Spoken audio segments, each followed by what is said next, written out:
حضرت موسیٰ علیہ السلام کے پاس ایک غریب آدمی آیا اور روتے ہوئے عرض کرنے لگا، اے اللہ کے نبی، میں بہت غریب ہوں، دعا کیجئے کہ اللہ تعالیٰ میری پوری زندگی کا جتنا بھی رزق ہے وہ سب مجھے ایک ہی دن میں دے دے، تاکہ کم از کم ایک دن تو میں خوب سیر ہو کر کھا سکوں۔ حضرت موسیٰ علیہ السلام کوہ طور پر گئے اور اللہ تعالیٰ سے عرض کی، اے پروردگار، تیرا ایک بندہ فریاد کر رہا ہے کہ اپنی زندگی بھر کا رزق ایک دن میں حاصل کرنا چاہتا ہے۔ اللہ تعالیٰ نے فرمایا، اے موسیٰ، جا، میں نے اس کی دعا قبول کر لی ہے، آج ہی میں اسے اس کی پوری زندگی کا رزق عطا کر دوں گا۔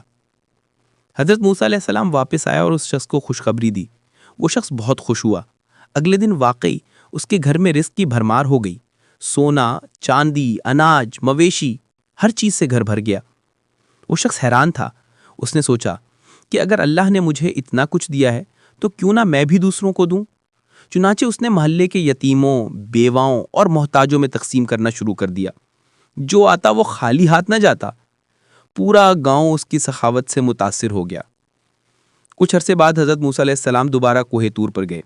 انہوں نے عرض کیا، اے اللہ، تو نے تو فرمایا تھا کہ اسے ایک ہی دن میں اس کی پوری زندگی کا رزق دے دیا جائے گا۔